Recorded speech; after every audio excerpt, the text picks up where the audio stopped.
दोस्तों, आज की कहानी है मेरा पति पाई पाई का हिसाब रखता है।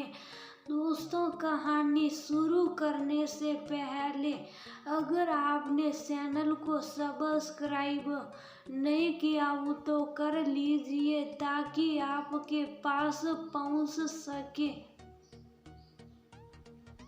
हर नया वीडियो।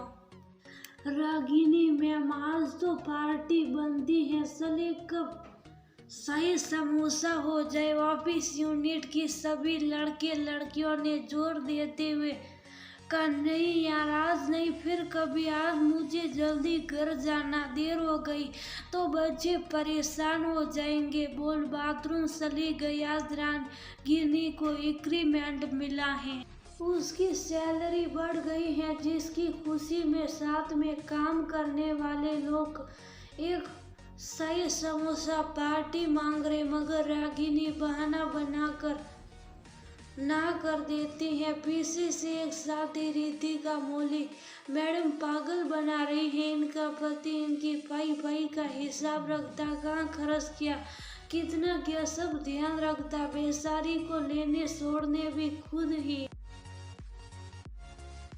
आता। कभी ऑटो से जाना हो तो 50 रुपये मुझसे मांग कर लेती है। अच्छा है भाई, मैं शादी नहीं कर रही, और अगर की भी तो लड़के को पहले ही समझा दूंगी, मेरे पैसों पर तुम्हारा कोई हक नहीं होगा, वरना इसकी तरह कंगला रहना पड़ेगा। सभी जोर से हंस रही थी।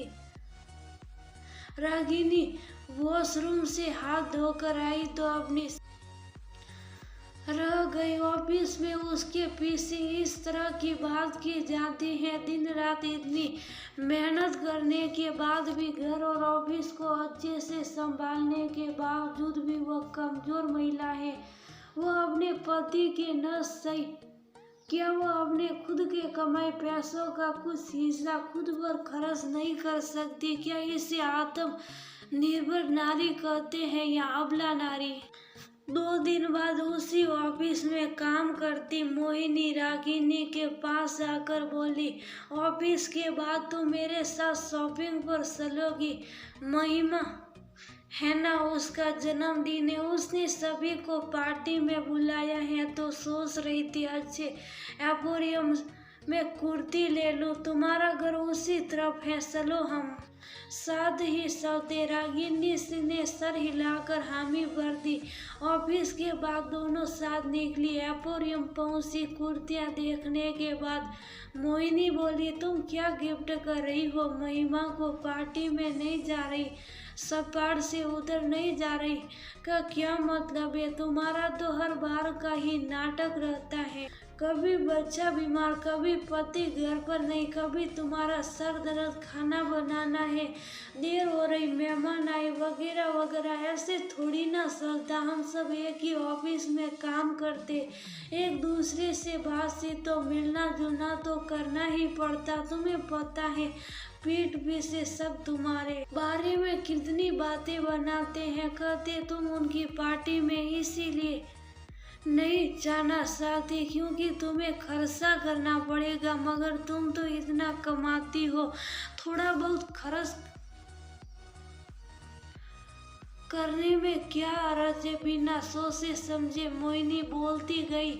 फिर अचानक उसकी नजर रागिनी की आंखों पर पड़ी तो देखा उसकी आंखों से आंसू रुकने का नाम नहीं ले रहे थे। बात की नजाकत को समझते हुए फटाफट कुर्ती पैक कराकर दोनों दुकान से निकली और एक कैफे में जाकर बैठ गई। तुम अपने लिए कॉफी मंगा लो, मैं कॉफी नहीं पीऊंगी भाई, ये कॉफी मेरी तरफ से आखिर पहली बार हम दोनों साथ आए तो एक कॉफी तो मैं तुम्हें पिला ही सकती हूँ। मोहिनी बहुत प्यार से बोला, जो कि उसकी पुरानी शैली भी है। क्या बताऊँ मोहिनी, लव मैरिज कर पछता रही हूँ। पहले घर गृहस्थी के नाम पर शादी के 5 साल तक वैभव ने मुझे नौकरी करने नहीं दी। इन सालों में एक एक पैसे के लिए भीख मांगी, फिर हिम्मत करके मैंने दोबारा जॉब करना शुरू किया। रूही भी स्कूल जाने लगी, थोड़ा मैंने धोने लगा, लेकिन घर के सारे काम तो मेरी ही जिम्मेदारी है। नौकरी पर जाने से पहले सारा काम निपटाती हूँ, आने के बाद दोबारा काम में जुट जाओ, ये दिनचर्या है मेरी। वहाँ भी अगर सहूलियत के लिए कुछ सामान ले आती हूँ तो बवाल खड़ा हो जाता है। सिलबट्टे मसाला पीसने में बड़ा वक्त लगता था। मैंने पहली तनख्वाह से मिक्सी खरीदी। मिक्सी का डब्बा खोलने से पहले ही घर में बवाल हो गया। सासू माँ देखते ही सिलाना शुरू कर दिया और दो आजादी नौकरी करने की लो पंख निकल आए हैं। बहू रानी के अब यही देखना बाकी था। देख लो, बहुत पैसा आ गया हाथ में। खर्चा करने से पहले किसी से नहीं पूछेंगे। हमारी तो कोई औकात ही नहीं, हम तो इस घर में पड़े पड़े रोटियां तोड़ रहे हैं।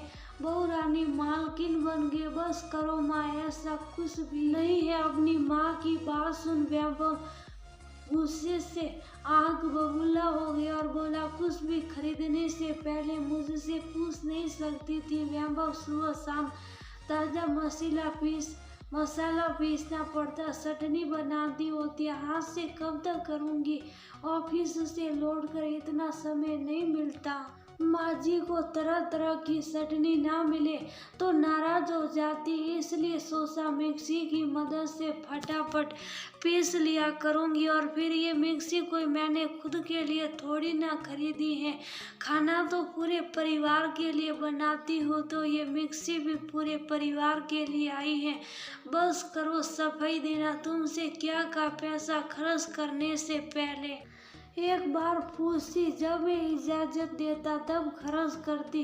बिना पूछे तुमने ये काम किया, इसलिए अब से तुम्हारी सारी सैलरी मेरे अकाउंट में आएगी।